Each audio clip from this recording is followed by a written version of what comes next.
नमस्कार। आज world swallowing day है। इस दिन को मनाने का मकसद होता है स्वॉलोइंग डिसऑर्डर के बारे में जागरूकता पैदा करना। आपकी जो स्वॉलोइंग या निगलने की जो प्रक्रिया है वो ब्रेन या मस्तिष्क से संचालित होती है। मस्तिष्क से रिलेटेड या ब्रेन से रिलेटेड कई समस्याएं हैं जो आपके स्वॉलोइंग को प्रभावित कर सकती हैं।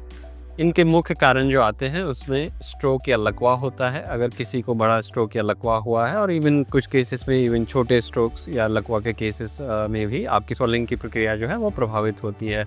और जो दूसरे न्यूरोलॉजिकल कंडीशंस हैं या न्यूरोलॉजिकल डिसऑर्डर्स बोल सकते हैं उनको, सच एज़ पार्किंसंस डिजीज़, जैसे डिमेंशिया होती है या भूलने की बीमारी जिसको बोलते हैं।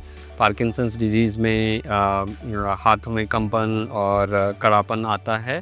माइस्थेनिया ग्रेविस है। इन सब न्यूरोलॉजिकल कंडीशंस में लोगों की निकलने की प्रक्रिया जो है प्रभावित होती है। कई बार इसकी कोई जो सिम्पटम या प्रभाव होते हैं वो नहीं दिखते हैं, जिनको हम साइलेंट एस्पिरेशंस भी बोलते हैं।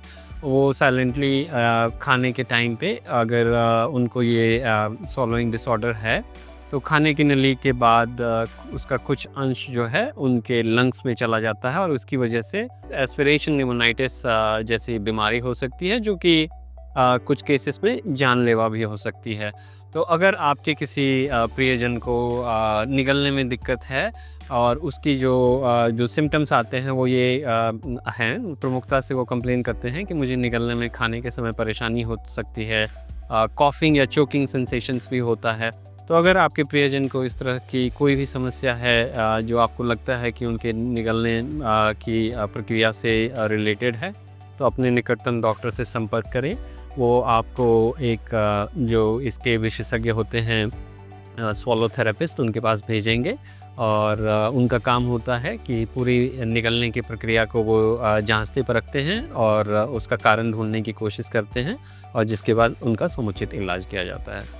जैसे कि डॉक्टर कुणाल सर ने बताया, ब्रेन में लकवा या फिर अदर न्यूरोलॉजिकल डिसऑर्डर्स जैसे कि माइस्थेनिया ग्रेविस, पार्किंसन डिजीज़ या फिर एंजीबीएस की वजह से निगलने की समस्या होती है, तो उन समस्याओं को दूर करने के लिए वो हमारे पास आते हैं। उनको हम लोग कई तरीके से जो खाने की जो प्रक्रिया है उससे हम लोग गुजारते हैं और हम लोग देखते हैं कि खाने की समस्या एक्चुअली वो है कहाँ, और उसके अनुसार हम लोग उनका अगर ज़रूरत पड़ता है तो डाइट मॉडिफिकेशन के साथ उनको हम सही कर सकते हैं।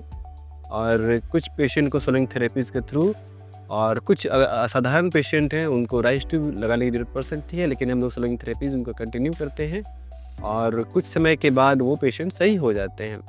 कुछ असाधारण पेशेंट होते हैं, उनको लाइक स्पेशल निमोनिया से बचाने के लिए हम लोग ट्रैकेस्टोमी ट्यूब लगाने के लिए रिकमेंड करते हैं और उनका भी हम लोग स्वॉलोइंग थेरेपीज़ के साथ कोशिश जल्द से जल्द उनको सही करने का करते हैं।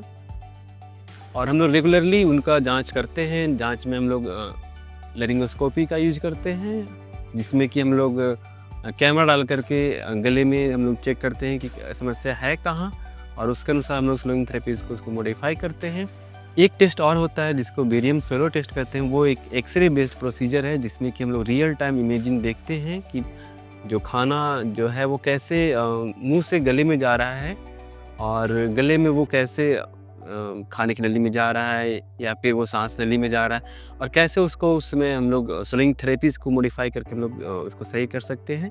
हमारे पास पेशेंट आए थे जिनको कि स्ट्रोक यानी कि लकवा हुआ था और उनको निगलने की समस्या थी, और उसके लिए हमने उनको थेरेपीज़ दिया और वो थेरेपीज़ की वजह से आज वो बिल्कुल स्वस्थ हैं। हमारा नाम सैयद मसूद हसन है। हम रहने वाले हम लोग अमेरिका के हैं, लेकिन बेसिकली फ्रॉम पटना हैं।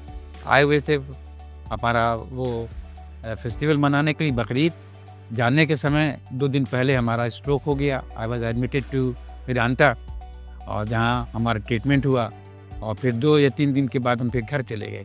घर पर हमारा होम सर्विस मिला, इसमें हमारे विकास सर आकर के हमारा ये थेरेपी उन्होंने खूब कराया, तो स्वॉलोइंग वाला प्रॉब्लम आहिस्ता आहिस्ता सॉल्व हुआ। बिफोर दैट वो हमारी राइस ट्यूब चल रहा था, टीटी लगा हुआ था, लेकिन अब सब कुछ ख़त्म हो चुका है। I am very good and I am thankful to doctor Vikas and thankful to Medanta also.